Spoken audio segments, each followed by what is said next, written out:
Good day, good people. It's your boy Mr. Ree, and it's finally happened. The DCEU is no more. DCEU is gone. Long live the DCU.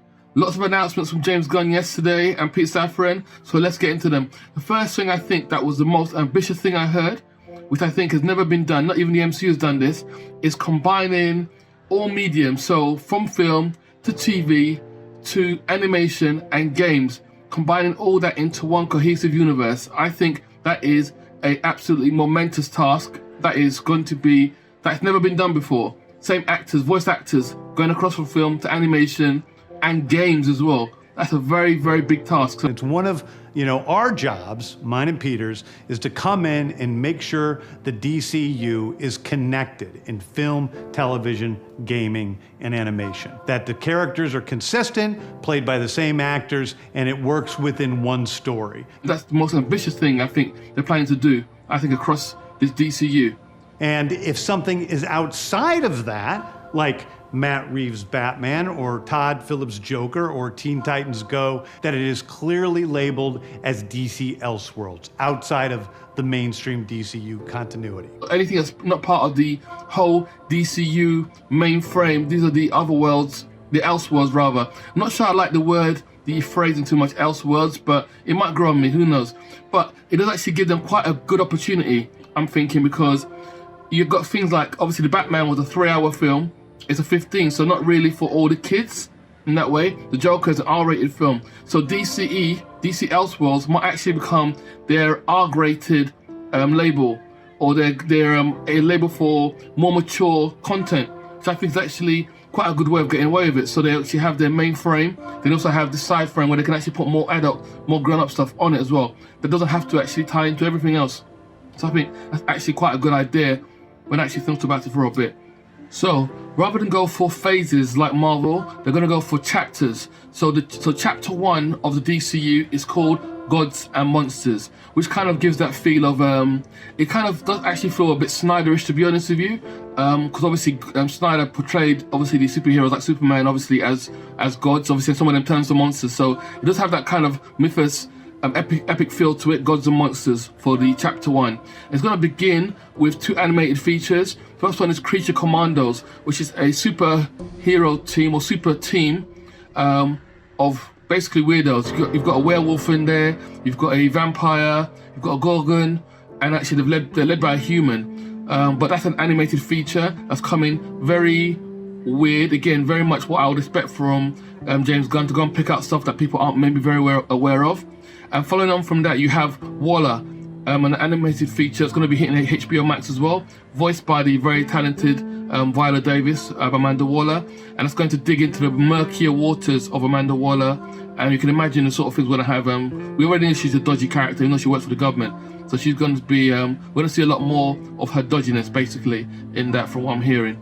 Okay, next up is the big one, the true beginning of the DCU.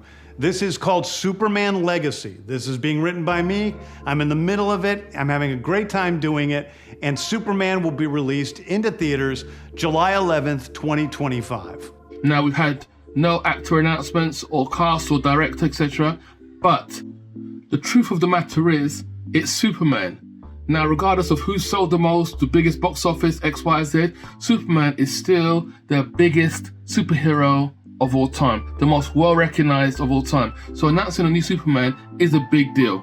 And I think there's going to be some backlash, obviously, because people didn't like the way Cavill was handled. But, regardless, I think giving the new actor a chance. I mean, there's only one Superman out of all since I've been around that I haven't actually liked, and that was Brendan. I'm not going to say any more about him, but other than him, I think all the other Supermen have brought something to the table that I've actually liked. So I'm still fairly excited to see a new Superman. As much as I like Cavill, and Cavill will always be my Superman, I'm not childish enough to say there can't never be another Superman. That's like saying there can never be another Bond. I mean, it's not one of those things. So Cavill, to me, epitomized where it should be, for me personally, but I'm willing to give someone else a chance. I'm willing to still enjoy something else other than that. I still have Man still to watch if I wanted to watch Cavill do his thing. But having said all that about Superman, the world's most famous superhero is, of course, the Batman, or Batman as you say. And in 2025, DC are dropping Superman Legacy in July and then the Batman 2 in October. I think a Superman and a Batman film in the same year. I think that is 2025 is the year that the DC takeover officially begins, because that is crazy. We've never had that for as long as I can remember, a full Batman and a full Superman film in the same year within mere months of each other. So I think summer 2025, I think DC have kind of got locked down, in my personal opinion. It's going to be crazy. It's going to be loops. Anyway, yes, I'm really looking forward to that time period. A brand new Superman, anything can happen, and the Batman 2. I thought the Batman 1 was fantastic. Matt Reeves done a great job. So yeah, we're going to have DCU and DC Elseworlds combining to take over summer 2025. Okay, the next thing is a big premiere HBO television series called Lanterns. This is a story of a couple of Green Lanterns, John Stewart and Hal Jordan, and we have a few other Lanterns peppered in there. But the Lantern Corps, basically intergalactic cops. And I think James Gunn described it as sort of being similar to maybe True Detective. So I think, again, that's another fantastic idea. A live action, superhero, True Detective type show with two of the most popular Green Lanterns being Hal Jordan and John Stewart. Now, who is good actors going to play these characters? Not sure yet, but I think they've got good writers on board. The budget's not going to be, obviously, a problem. So I think there's definitely got a lot of potential for that show. I'm really looking forward to that Lantern show, actually. Moving on, we have The Authority. The Authority is going to be another movie. James Gunn described it as a passion project. It's another superhero team. The Authority are a group of superheroes who think the world is broken and they want to fix it by any means necessary. I think it's a very different look at superheroes. It kind of gave me a vibe of The Boys sort of thing, the TV show on Prime Video, and combined with The Watchmen in a way. So these guys are kind of like those renegade superheroes who don't care about the rules. But bear in mind, these all feeds into the main DCU at some point. So these characters are going to clash, are going to cross over. So these are all very ambitious projects. Next, we have Paradise Lost. Now this is actually a Wonder Woman show. Well, it's about Themyscira, which is where Wonder Woman was born. So it's not so much a Wonder Woman show.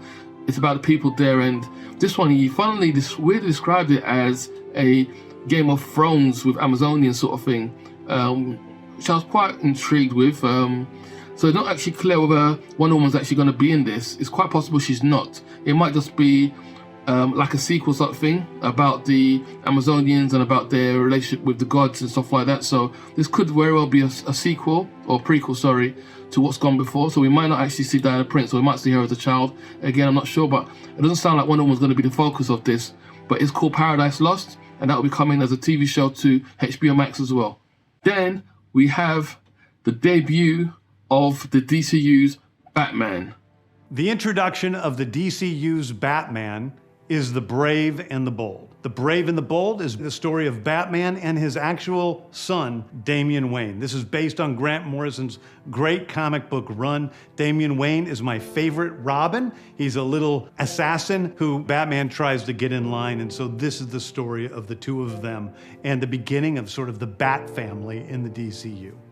Now, if Batman is on his fourth or fifth Robin, depending on which mythology you follow, if he's on his fourth or fifth Robin, then he's going to be a more mature Batman. He's going to be a Batman who's been through stuff like the death of and resurrection of Jason Todd, and so he's been through quite a lot already. So we're talking about an older Batman. So I'm not quite sure how that's going to fit in with the younger Superman. So that part doesn't quite make sense to me, because we're going to have a younger Superman, but a Batman who's on his fourth Robin. I'm not quite sure how that's going to plug in. But anyway, Damian Wayne as Robin is a great choice. He's an assassin trained by Ra's al Ghul. He's vicious, he's quite effective as an assassin, and Batman is basically trying to bring his son back from the dark side. Imagine Batman's son is too dark and too ruthless. So Batman's actually trying to train him to be a bit more, obviously, in a detective way, and a bit more humane in that way. So that's Batman, the Brave and the Bold. We're going to be introducing our first big screen cinema version of Robin, alongside a Batman, an older Batman, I'm presuming, again from the fourth Batman. But the question then is that going to be a Ben Affleck? Straight away you think, okay, older Batman, we've already got one. We've got a younger Batman with Pattinson in the DCE. So older Batman we've already got in Ben Affleck. if he wants to do it, considering he's going to have a feature in the Flash movie and in Aquaman, we believe. That hasn't been cut yet. So he's still around. Who knows? Ben Affleck might be interested. Unfortunately, the recent reports after that say that even though they are working with Ben Affleck, possibly on directing a project or two, he's not returning as Batman. So that's a shame. That is quite a shame because it sounds perfect. So to bring him in as an older Batman, considering he's already done the role, but doesn't sound like that's going to happen. So it's fine. We move as long as Ben Affleck's still happy to be involved with the DCEU and James Gunn and Pete Safran, then that's all good. We'll see what they come up with, which project he's going to actually pick. Who knows? He might actually direct the Batman movie. That would be interesting.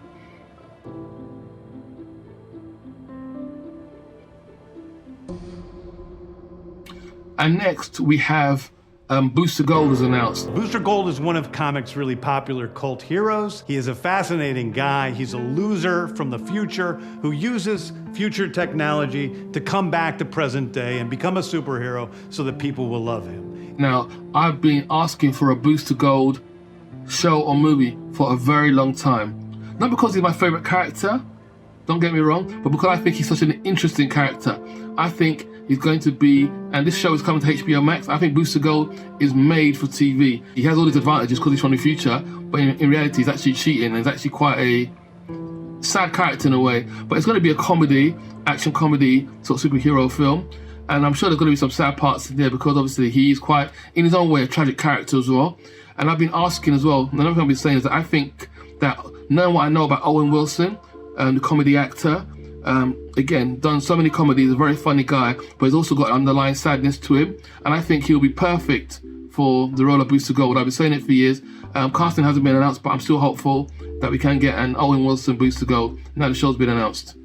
Moving on from there, we have Supergirl. Supergirl's going to make her DCU debut. We did have a Supergirl movie back in the 80s. We've had one movie, and we've had obviously Supergirl appear on the Arrowverse and her own show on CW in the States. But we're going to have a big screen Supergirl in the DCU. Again, no confirmation on the actress, but this is going to be a Supergirl story. You might say, what's the difference to her and Superman's story? Well, basically, Superman, in a way, was the lucky one. As in, he got shipped off first, and before anything bad happened, he was a baby, and he got to Earth and was looked after by loving parents and grown up and reared, etc. In a way, as an orphan, he had quite a good life. On the other hand, Supergirl, she saw a lot more of the destruction on Krypton before it was destroyed. Saw her family and friends killed and close ones wiped out. She was a lot older as well, on Krypton anyway she was, before she actually got sent to Earth. And when she came to Earth, she had a very different experience to what Clark had. So she's a little bit more jaded, a little bit more not as optimistic as you might say Superman is. Her morals, her compass is slightly different, and her belief in humanity and obviously the world as a whole is slightly different. So that's going to be interesting to see on the big screen how they handle that. I'm looking forward to that one as well. And that brings me to Swamp Thing, the last thing we're going to talk about. A very dark horror story in the origins of the monster who is Swamp Thing. And although it's totally outside of the rest of the DCU, it will still feed into the rest of the stories. Anyway, those are the stories that I can tell you about right now. I've loved the DC characters since I was a child. They're incredibly important to me.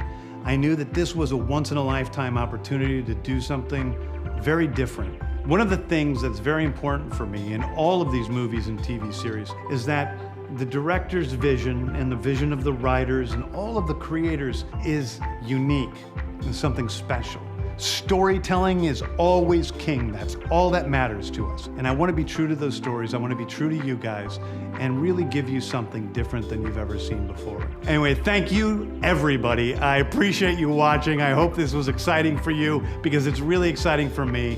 And I can't wait to start to dive into these stories with you guys on this grand adventure. Thank you so much. That's the current framework. Obviously, the big deal for me was 2025, when we're going to have a Superman and a Batman within mere months of each other. So you might say, what's happened to the DCEU, sorry. I started off saying that it's dead, but the reality of it is that 2023, this year, we still have 4 DCEU films coming, which is a lot. Now, James Gunn obviously spoke about them and how they tie in, and obviously spoke fondly about Shazam, which comes out in March this year. So he said that's basically, it sounds like that's going to continue into the DCU at some point, to be honest with you, and tying with the other characters, which I can see Zachary Levi has a good relationship with Pete Safran and James Gunn, so I can see that continuing. Now, surprisingly, and what we keep hearing from everybody, which is kind of making me a bit apprehensive, is The Flash. James Gunn said he loves The Flash movie. That, in fact, out of the 4 movies still coming this year, that's the one that he focused on and said he actually loves. And obviously, early reports keep saying that it is a very good movie. Now, I was really looking forward to the Flash movie, really looking forward to it until all the drama started with Ezra Miller. Now, in reality, that shouldn't take away from what the film is, but it did kind of sour it a little bit. So my anticipation went down a lot.